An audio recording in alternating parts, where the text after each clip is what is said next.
Boa tarde. Eu vou apresentar aqui alguns dos cientistas que estão aqui nesse livro, não sei se dá para... A Fé em Deus de Grandes Cientistas. Está lá, né?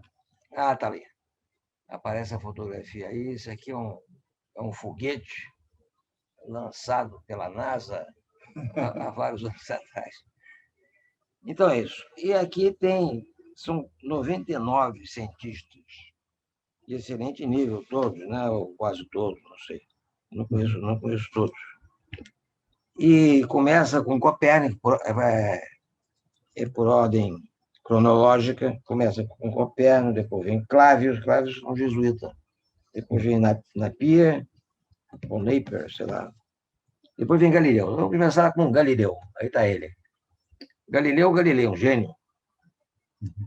Nasceu em Pisa e faleceu em Florença.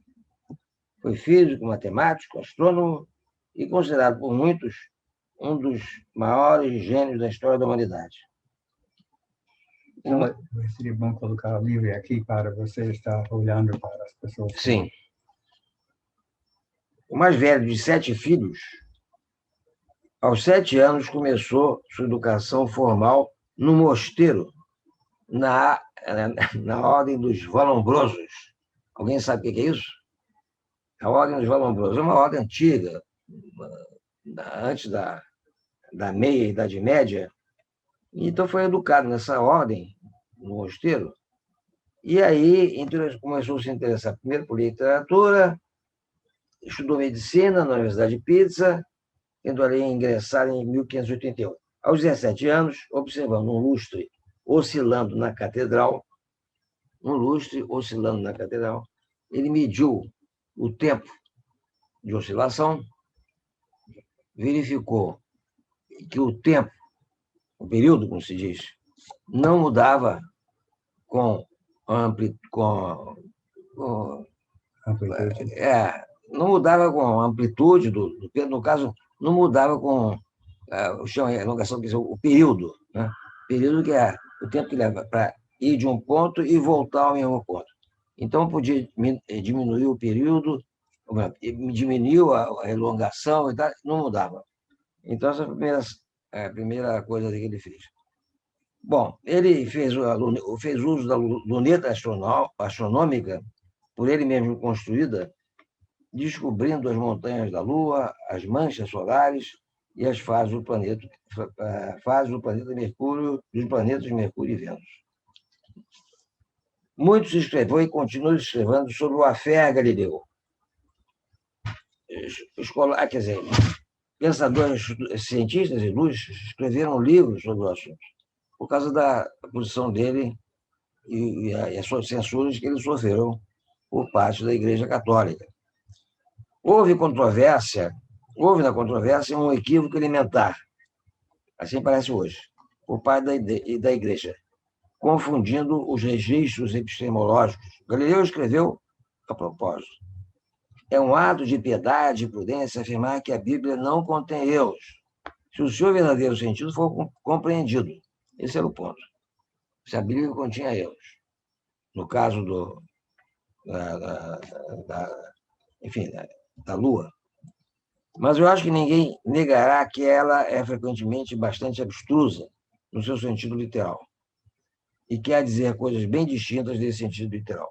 Observe que Galileu, ao afirmar isso, não dizia nada de novo, pois desde Orígenes, pelo menos, no início do século III, ficou consagrada a interpretação alegórica, dos fatos, dos textos da Sagrada Escritura, principalmente do Antigo Testamento. E como ensinara depois Santo Agostinho, torna-se inteligível a partir do Novo Testamento. O Concílio Vaticano II, na Constituição Dei Verbum, diz que a Sagrada Escritura não contém erros relativos à verdade salvífica, não sendo um texto de ciências. Então, tem uma frase aí muito curiosa, que é: a Bíblia nos ensina como se vai ao céu, e não como vai ao céu. Então, bom, por aí vai. Então, Galileu é um gênio, bom católico, de fé robusta, um exemplo, portanto, para todos nós, para todos os cristãos com fé católica. Né? Eu não vou seguir, não vou falar sobre todos os cientistas que estão aqui nesse livro. O próximo é Kepler, Johannes Kepler. Esse você encontra. Aí está. Alemão, nasceu em Weil der Stadt. Seu pai era um bêbado que dissipou toda a fortuna da família. Sua mãe tinha um temperamento azedo. Kepler trabalhou, ainda menino, na taverna de seu pai. E quando este faliu, o pai abandonou a família. Kepler contraiu varíola, o que lhe deixou parcialmente prejudicado em termos motores e com a vida muito ruim, com a vista muito ruim. Apesar dessas desvantagens, demonstrou considerável habilidade para a matemática e foi sempre um aluno nota 10. Seu desejo maior era ingressar no seminário eclesiástico, no ministério eclesiástico. Ele era luterano e estudou inicialmente para seguir carreira teológica, mas a necessidade econômica o fez aceitar uma posição na Universidade de Graz, na Áustria, no sul da Áustria.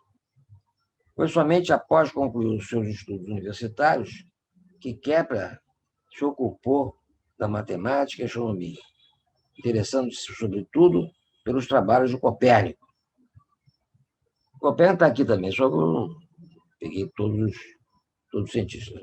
Mas poucos anos depois, por conflitos com a Igreja Católica, era protestante, foi então para Praga trabalhar com Tycho Brahe.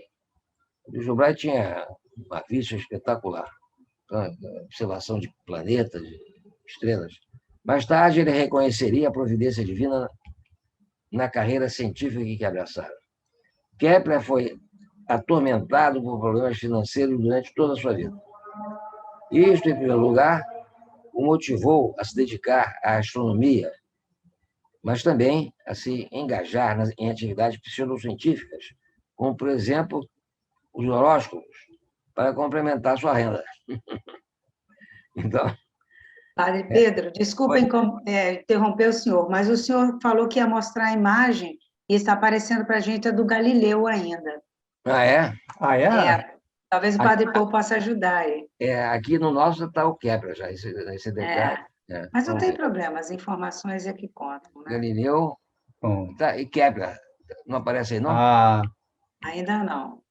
Mas não sem tem eu problema. querer, parou. Assim, Kepler. Obrigado, Mônica. A gente não vê o que as pessoas estão vendo. É uma falha grave do Zoom. Uhum.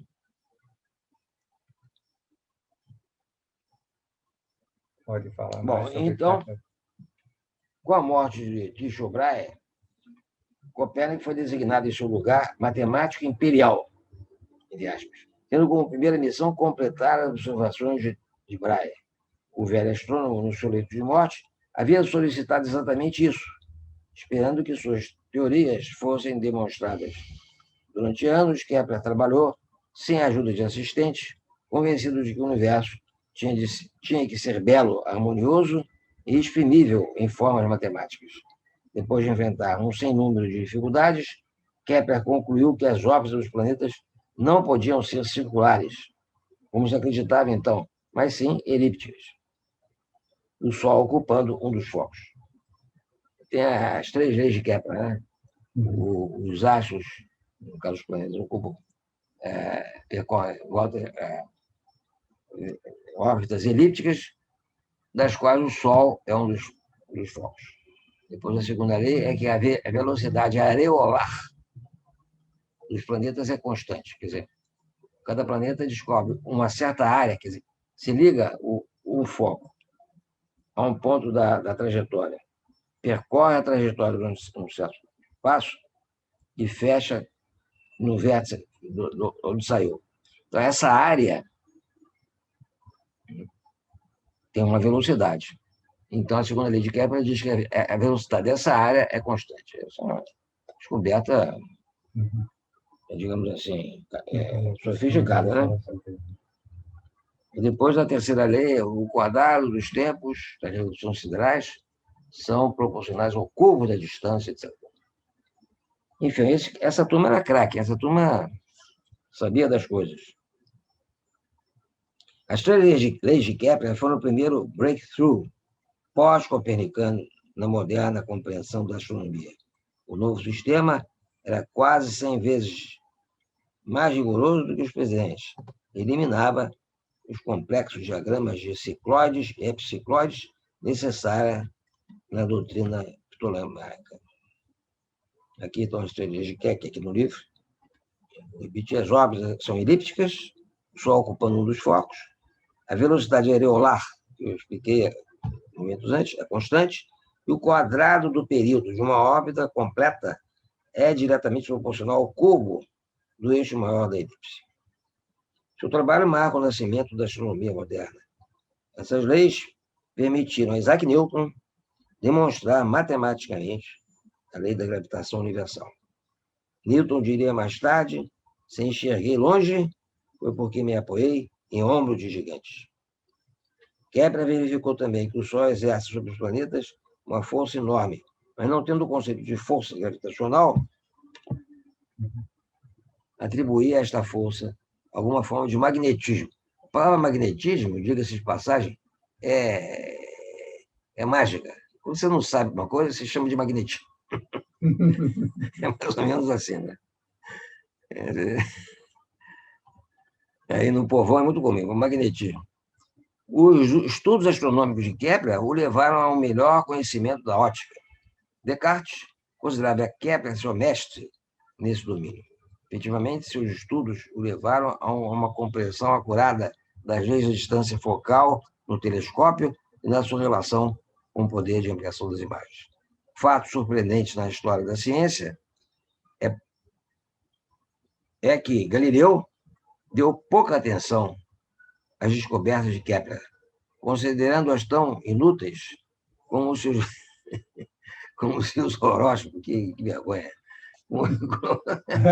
Como os seus horóscopos, é possível. Efetivamente, Kepler transcrevia suas descobertas em livros compridos e místicos.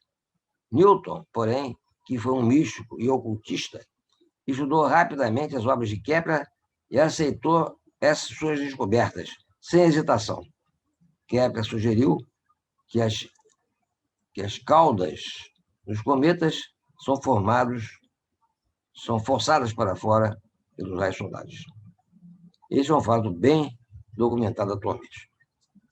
Aqui, parte religiosa. Parte religiosa. Ele era luterano, né? Uhum. E era piedoso. Naquele tempo, os cientistas eram piedosos. Bom, agora, Descartes. René Descartes, católico, né? Nasceu em 1596, em La Haye, um povoado na Touraine, numa família de pequena nobreza. Órfão de mãe, no primeiro ano de idade, foi educado pelos avós. Essa circunstância influenciaria a vida futura de Descartes, pois o liberou facilmente para a vida militar e viagens.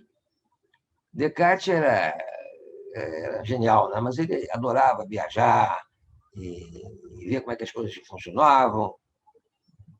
Francês e católico, foi educado no famoso colégio dos jesuítas de La Flèche,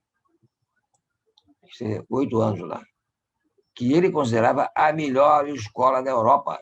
Olha. Descartes teve, então, um condiscípulo que já em 1611 entrou na Ordem dos Mínimos, fundada por São Francisco de Paula, com a primitiva regra franciscana. Isso se faria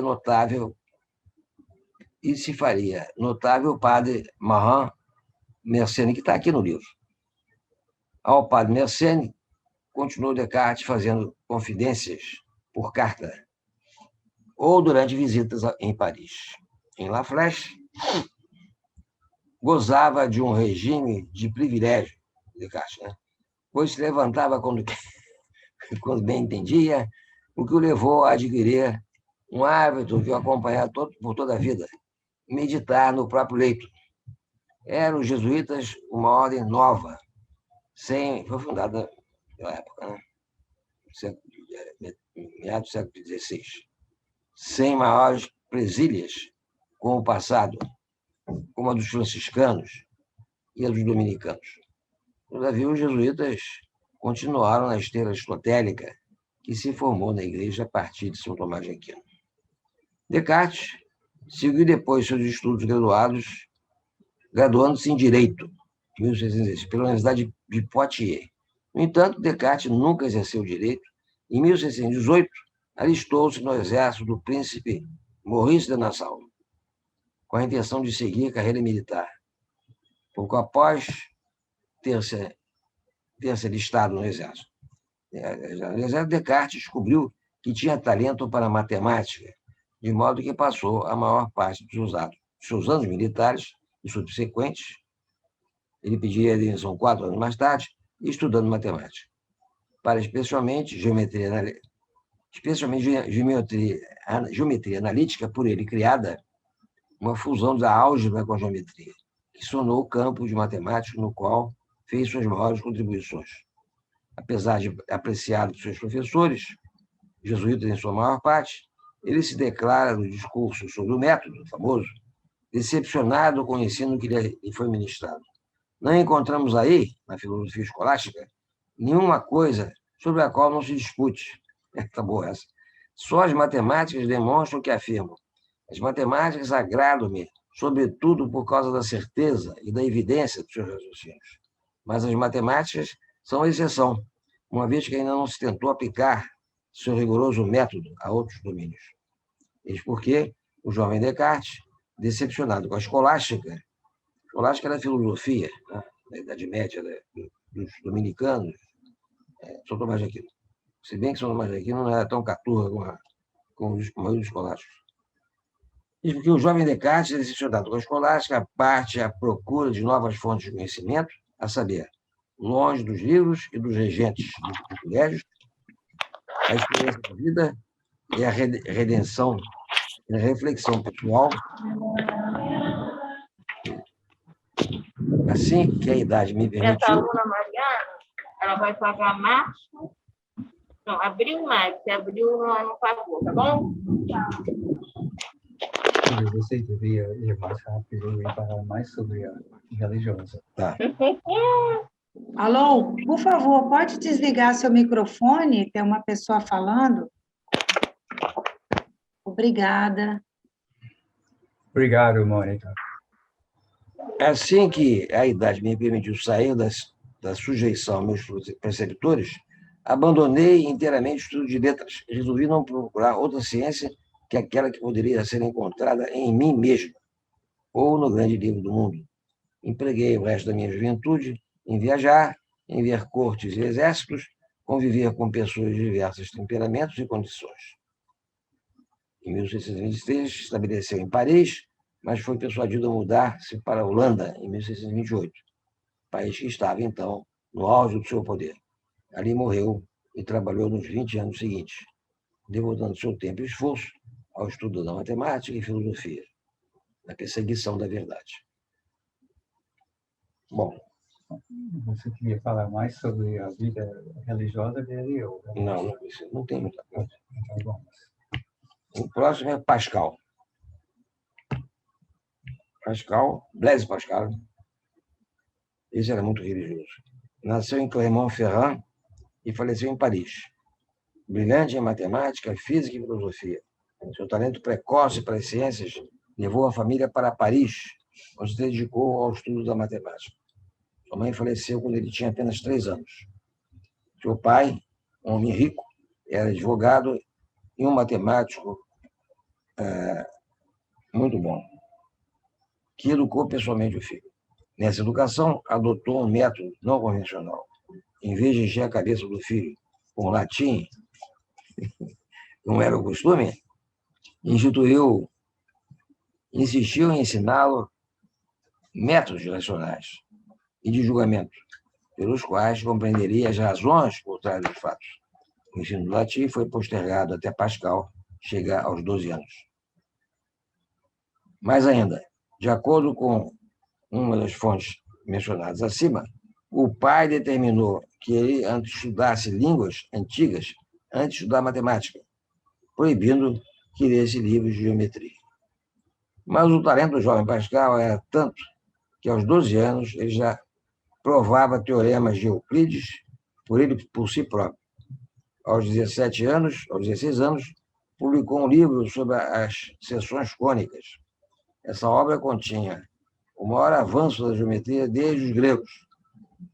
Ele criou, com esse trabalho, a geometria projetiva. Descartes, que era o filósofo e matemático dominante na época, não quis acreditar que tal obra pudesse ser produzida por alguém tão jovem. Entretanto, sua intensa aplicação ao trabalho intelectual teve um preço: dores no estômago e insônia. Influenciado pelas experiências do Torricelli, iniciou os primeiros trabalhos sobre o vácuo e demonstrou as variações da pressão atmosférica. Em 46 e 47, fez uma série de estudos sobre a atmosfera e mecânica dos fluidos. Demonstrou o que Torricelli tinha conjecturado, a saber, que a atmosfera tem peso e que, portanto, a pressão atmosférica varia de acordo com a altura. Também provou que é possível obter-se o vácuo invertendo um tubo cheio de mercúrio. Além disso, inventou a seringa e o elevador hidráulico. Então, por aí vai. O Pascal, em 1646, Pascal se converteu a uma forma austera de catolicismo, o jansenismo, influenciando também sua irmã Jaqueline. Daí em diante, sua vida foi de tensão entre o racional e o mistério. Frequentemente, ele abandonava os trabalhos científicos, considerando uma perda de tempo tudo que não fosse espiritual.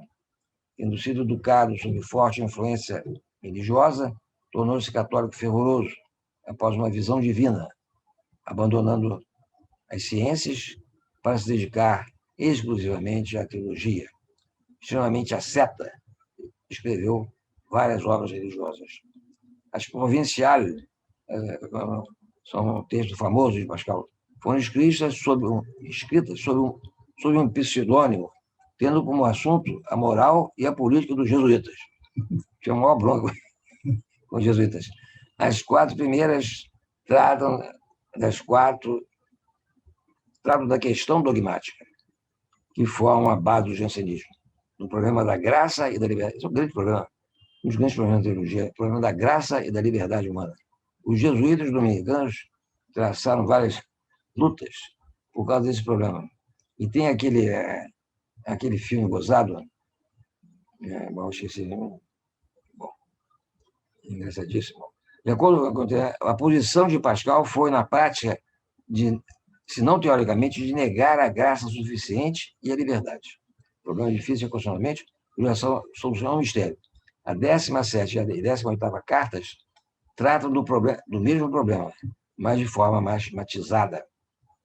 Da 4ª à 16ª cartas, ele censura o código moral dos jesuítas, ou antes, seu casuísmo. As mais famosas foram a 4ª, com acusações de ignorância, e a 13ª sobre o homicídio. Não se pode negar a boa-fé de Pascal, testemunhada, inclusive, no leito de morte. Mas, de acordo com a citação aqui, seus métodos são questionáveis, organizando as acusações contra os jesuítas, muitas vezes casuísticas. Mas, segundo a mesma fonte, a grande censura que se deve fazer a ele é o fato de ter censurado injustamente, de modo exclusivo, a Companhia de Jesus, acusando-os de dominar o ideal cristão, de diminuir o ideal cristão, tornando mais suave o seu código moral em função dos interesses políticos. Mais suave o código moral dos jesuítas, né? Em função de interesses políticos. Por alguns anos, seu fervor religioso arrefeceu, mas um acidente quase fatal com uma carruagem fez-o interpretar o fato como um aviso de Deus, tornando-se mais fervoroso do que nunca em termos espirituais. Então, escreveu as Lettres Provinciales e, de acordo com a citação aqui, seus biógrafos consideram que elevaram a prosa francesa a um mais alto e novo patamar em termos de poder e forma. Suas pensées tiveram uma longa e profunda influência desde que foram publicadas. Desejando imensamente a certeza da fé, ele concluiu que o coração tem razões que a razão desconhece. Permita-se uma observação com a humildade devida diante de um gênio como Pascal. A fé que se apoia nem na razão, nem no coração, a fé que não se apoia nem na razão, nem no coração, a fé é uma virtude infusa, seu autor sendo o próprio Deus. Existem preâmbulos da fé pelos quais ela se torna um obséquio razoável. Esses preâmbulos já tornam verossímil a existência de Deus, divindade de Cristo, a Igreja Católica sendo a continuação do reino de Deus, inaugurado por Cristo. Mas não há constringência lógica nesses preâmbulos. Trata-se de plausibilidade. Isso exige estudo sério e imparcial, coisa que a maioria das pessoas não se dispõe a fazer, preferindo muitas vezes a leitura da literatura fantasiosa a respeito, como vimos recentemente no sucesso do Código da Vinci. Em 1654, Pascal teve uma espécie de visão mística, escrevendo: Ano da Graça de 1654, segunda-feira, 23 de novembro, dia de São Clemente, Papa e mártir, e de outros no martirológio. Vigília de São Crisógono, mártir, e de outros, das 2h30 da noite, das 10h30 da noite, mais ou menos, até cerca de meia-noite e meia, fogo, Deus de Abraão, Deus de Isaac, Deus de Jacó, e não dos filósofos e dos sábios. Certeza, sentimentos, alegria, paz, Deus de Jesus Cristo, Deus, Deum meum et Deum verum. Esquecimento do mundo de tudo, menos de Deus. Não se encontra fora das vidas ensinadas no Evangelho. Grandeza da alma humana, Pai justo, o mundo não te conheceu, mas eu te conheci. Alegria, lágrimas de alegria. Eu me separei dele. Deliquerum tuber, fontemeia, atquivina. Abandonaram a mim, fonte de água viva. Abandonaram-me, abandonar-me-eis, vós, meu Deus, que eu não me separe de vós, que eu não me separe dele pela eternidade. A vida eterna é esta, que eles te conheçam a ti, o Deus único e verdadeiro, é aquele que enviaste, Jesus Cristo. Jesus Cristo. Eu me afastei dele. Evitei-o, reneguei-o, crucifiquei-o, que eu jamais me separe dele. Não se conserva, senão pelas vias ensinadas no Evangelho. Renúncia total e doce. Submissão completa a Jesus Cristo e ao meu diretor.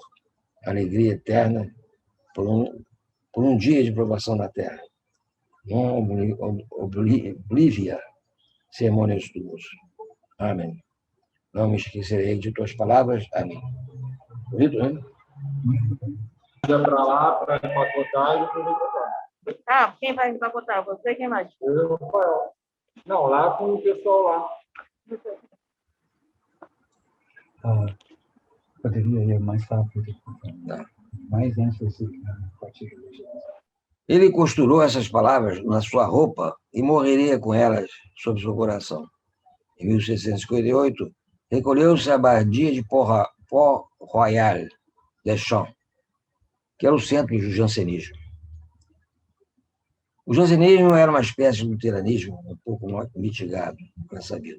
Lutero escreveu De Servo Arbitrio, negando a liberdade humana, uma vez que a natureza teria sido completamente corrompida pelo pecado original. O luteranismo foi, ao longo dos tempos, mitigando esse radicalismo de Lutero. Nos seus Pensées, uma obra que ficou incompleta, Pascal apresentou várias ideias de valor sobre as relações entre ciência e religião. Deus deseja mover o coração mais do que a razão. Este é um tratado de espiritualidade, escrito em 1660, que faz a defesa do cristianismo e marca o início do seu afastamento dos jansenistas. Deus se revela parcialmente e se esconde parcialmente. Isso porque tanto é perigoso para o homem conhecer a Deus sem conhecer a própria maldade, como conhecer a própria maldade sem conhecer a Deus. No centro de todas as suas reflexões religiosas e filosóficas, a figura de Cristo, mediador entre o finito e o infinito. Em função de Cristo, Pascal estabelece a verdadeira relação entre os dois testamentos. O Antigo revelaria a justiça de Deus, perante a qual todos os homens seriam culpados pela transmissão do pecado original. O Novo Testamento revelaria a misericórdia de Deus, que o leva a descer entre os homens por intermédio de seu Filho, cujo sacrifício infunde a graça santificante no coração dos homens e os redime. A ideia central do Pascal sobre o problema religioso é, portanto, a de que, sem Cristo, o homem está no vício e na miséria. Com Cristo está na felicidade, na virtude e na luz.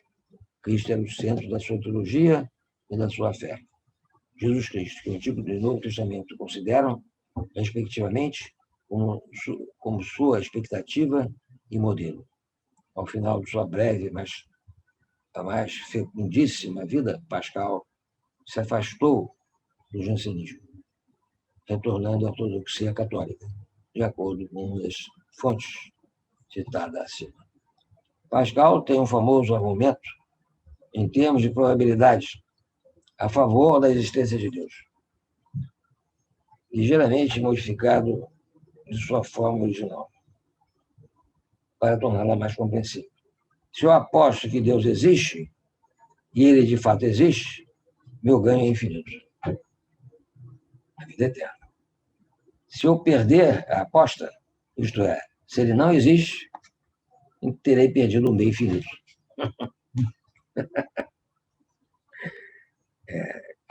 Crânio é crânio, né? Uhum.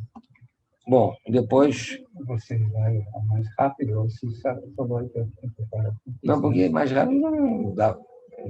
Vou deixar pela metade, ou quarta parte, sei lá. Uhum. Mas eu também não vou. Newton. Huygens, está aqui a relação. Ricardo leva Isaac Newton, exatamente. 51. Está aí. Bom, Newton, como sabe, é um super gênio, né? A vida de Sir Isaac Newton, que nasceu em 1642 e morreu em 1727, pode ser dividida em 3 períodos. O primeiro abarca a sua juventude até a sua graduação, em 1669. O segundo, de 1669 a 1680, foi o período altamente produtivo, em que era professor lucasiano em Cambridge. Essa cátedra lucasiana que o Stephen Hawking teve recentemente, o Paul Dirac teve, todos os cracões tiveram essa cátedra em Cambridge. O terceiro período viu Newton como um funcionário do governo, bem pago em Londres, com muito pouco interesse pela matemática. É interessante, né? Ainda criança, ficou órfã de seu pai, sua mãe casando-se de novo, sendo o menino educado por seus avós. Teve uma infância pouco feliz. Isso marcou seu caráter, no sentido de que tinha dificuldade em fazer amigos. Newton não se casou. Concluiu o curso superior no Trinity College em Cambridge, tendo se graduado em 1665. Por causa da peste, o Trinity College foi fechado em 66 e Newton foi para casa de sua mãe. Foi nesse ano de retiro, com apenas 24 anos, que construiu 4 de suas principais descobertas: o teorema binomial, o cálculo diferencial integral, a lei da gravitação universal e a natureza das cores. Ele é, muito provavelmente, o maior matemático físico de todos os tempos. Einstein não era especialmente forte em matemática. Tinha isso sim uma extraordinária intuição física. Newton é autor de obras monumentais, da obra monumental Filosofia Naturalis Principia Mathematica. Princípio matemática da filosofia natural. Filosofia natural é física, né? Publicada em 1687, mas completada muito antes, quando tinha apenas 28 anos, em que estabelece a lei da gravitação universal, criando também o cálculo diferencial integral, usado para provar a dita lei da gravitação universal. Além disso, estabeleceu de modo sistemático as leis de Newton na mecânica, as 3 leis dos corpos em movimento, fundados em mecânica clássica, sendo que, a princípio, a primeira já havia sido encontrada por Galileu. Os princípios, ao contrário do que sugeria o seu nome nos nossos dias, não era uma obra de filosofia, no sentido atual do termo, mas de física e matemática. Até então, física e matemática eram consideradas partes da filosofia. Deve-se a ele ainda, na física, contribuições sobre ótica e astronomia, e na matemática, vários resultados além do cálculo diferencial integral, inventado além de Leibniz, apesar de a publicação ter sido posterior, havendo dúvidas se Leibniz teria se inspirado em correspondência epistolar de Newton. Na demonstração da lei de gravitação universal, utilizou as leis de Kepler. Aquelas 3 leis, né? Um grande matemático estava pedindo.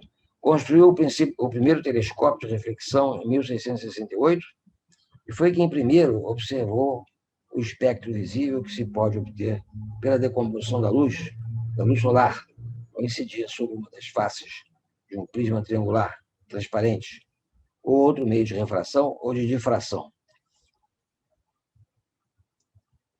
Atravessando e projetando-se sobre um anteparo branco, fenômeno este conhecido por dispersão luminosa.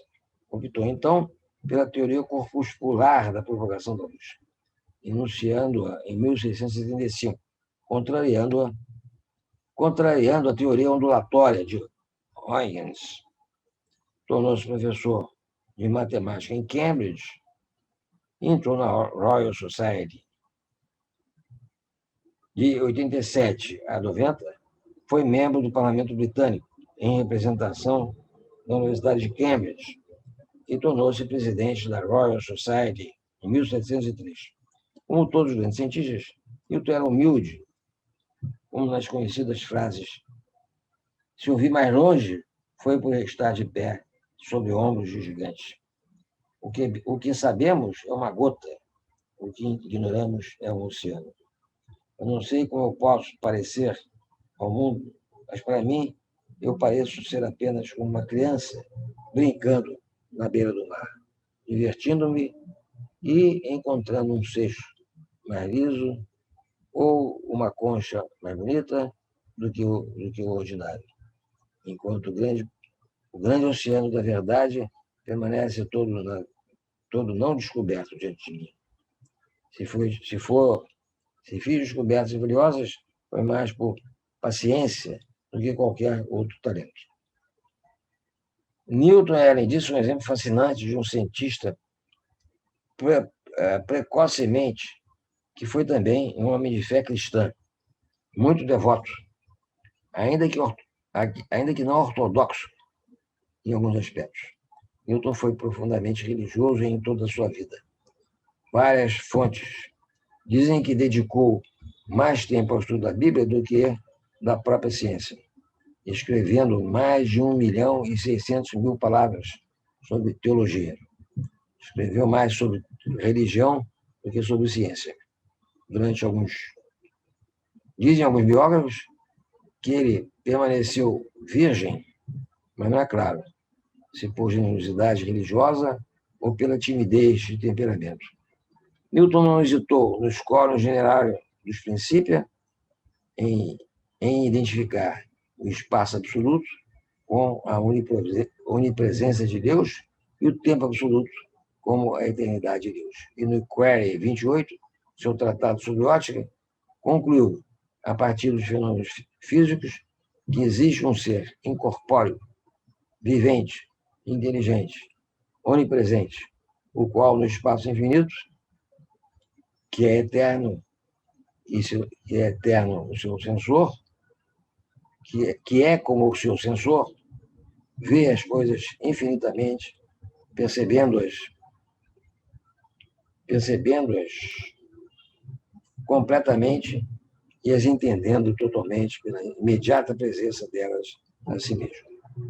Em carta a Richard Bentley, há vários argumentos para propor que a estrutura do universo implica a existência de Deus como Criador.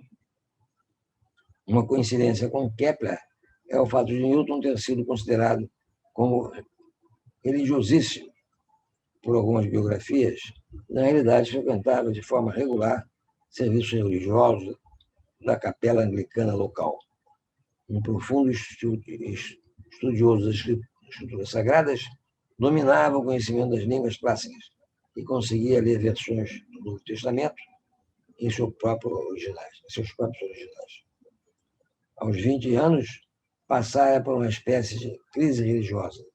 Afinal, resolveu examinar a própria consciência e escreveu uma lista de pecados próprios, entre os quais incluía pensamentos impuros, palavras, atos e sonhos, nadando em teu dia, palavras fúteis em teu dia é domingo, né? E em outros tempos, colocando meu coração mais no dinheiro, no prazer de saber do que em ti, não vivendo de acordo com meus pensamentos, não te amando por ti mesmo, não desejando tua vontade, não te temendo a ponto de não te ofender, negligência na oração. John Locke dizia que poucas pessoas conheciam a Bíblia tão bem como Newton. Ele queria certeza na sua crença. Assim, estabeleceu uma série de regras para a interpretação da Bíblia. Newton acreditava que ele era parte de uns poucos escolhidos por Deus para restaurar a interpretação da Bíblia.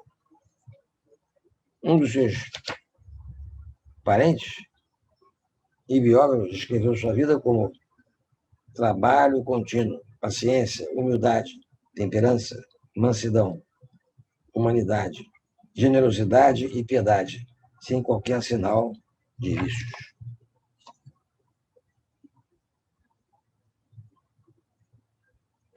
Esse elogio poderia ser produto de uma glorificação de um herói, diz um autor.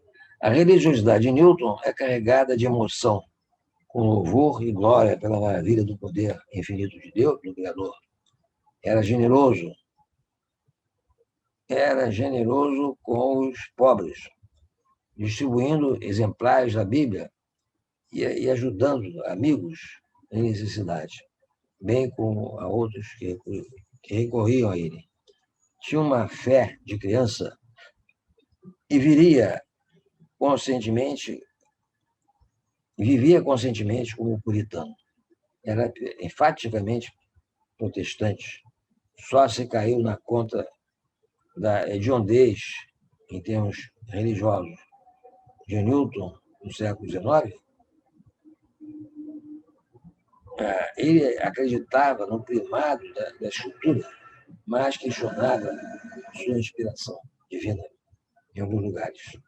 Acreditava no que defendia, do que é referido sobre Moisés, mas contrapunha outros testemunhos antigos, e ele achava que havia aberrações nos textos bíblicos. Em particular, acreditava que houve modificações nos textos trinitários. Isso aí, ele era ariano. Ele era ariano, arios, seus seguidores, não acreditavam que Cristo fosse Deus. Né?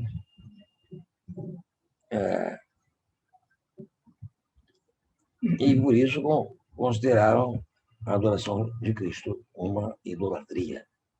Provavelmente por causa da sua falta de ortodoxia, Newton achava que a religião deveria ser mais tolerante, embora ele próprio não fosse tolerante com relação à Igreja Católica.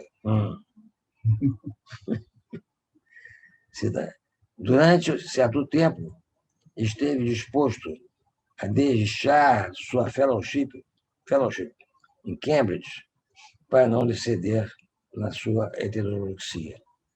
Mais adiante, na vida, ficou mais flexível, entretanto.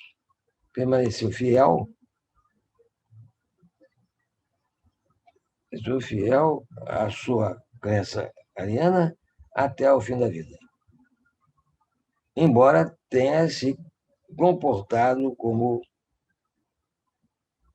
um bom cristão anglicano e andando aos serviços da capelania, né, do Trinity, e mais tarde em Londres, não recebendo os sacramentos antes da morte. Não porque não queria que alguém o soubesse,